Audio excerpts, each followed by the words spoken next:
Arcadis est reconnu comme un leader international en conception et conseil de l'environnement naturel et construit. Notre mission se base sur l'amélioration de la qualité de vie des personnes. Notre groupe est composé d'environ 27 000 personnes dans plus de 70 pays et génère à peu près 3,3 milliards d'euros de chiffre d'affaires. Notre connaissance du marché ainsi que nos services de conception, de conseil d'ingénierie, de management de projet nous permettent d'être un partenaire de confiance pour nos clients. Je suis intégrée à la direction technique d'Arcadis, c'est-à-dire que j'agis en tant que responsable technique pour les domaines du génie nucléaire, génie civil et activités reliées à la dynamique des structures. Et la valeur de notre société, c'est bien sûr la connaissance de nos collaborateurs. Dans la profession, Arcadis est reconnu pour cette fibre technique qui nous différencie bien des ingénieries généralistes. Il est donc important pour nous d'entretenir ce différenciateur et même de développer cette connaissance technique, cette implication dans les groupes de travail pour garder une longueur d'avance dans ce domaine. Et c'est pour ça que les activités de R&D appliquées, comme ce que nous a proposé le GIE pour les accompagner sur les justifications des rupteurs thermiques, ce sont des activités en ligne avec cette démarche qu'Arcadis veut promouvoir. Arcadis est intervenu sur les aspects structuraux. Donc, comment comprendre le comportement des rupteurs thermiques dans le cadre de ces aspects structuraux et quel est l'impact sur le bâtiment. On a étudié un certain nombre d'effets. Ça a été par exemple les gradients thermiques, puisque en été il fait relativement chaud en extérieur, or l'intérieur des bâtiments est régulé. En hiver, ça va être l'inverse, on va avoir des températures qui peuvent être négatives à l'extérieur et on va donc créer des ponts thermiques. Tout ceci va faire que le bâtiment va subir des déformations qu'il va falloir justifier au niveau de ces liaisons entre plancher et voile.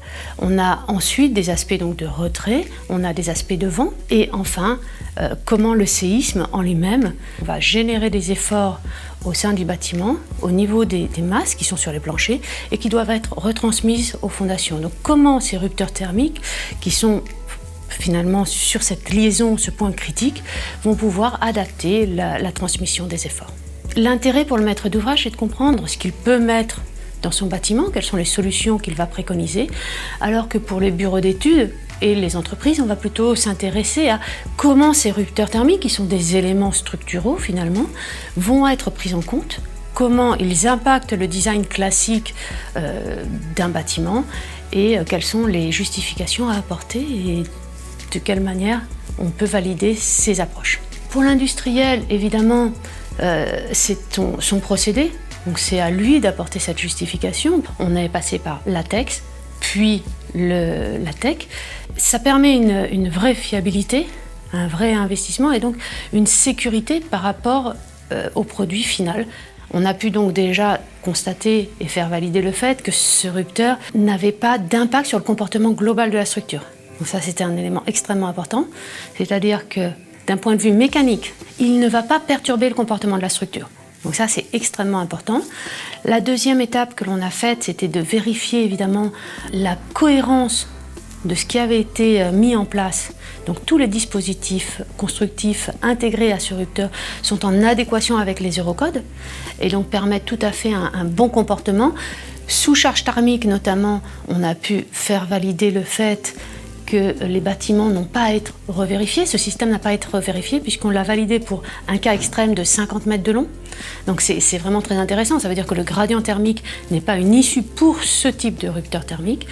On a travaillé ensuite sur les aspects retrait, sur les aspects sismiques, sur les aspects vent, avec des méthodes qui allaient de la plus simple, donc des approches statiques équivalentes liées à l'Eurocode 8, qui peuvent se faire en avant-projet ou pour les bâtiments simples, jusqu'aux méthodes beaucoup plus complexes de comment modéliser ce rupteur si on veut les modéliser, ou comment faire des approches en méthode découpure si on avait envie de s'affranchir de la modélisation spécifique des rupteurs, mais tout simplement d'exploiter un modèle aux éléments finis.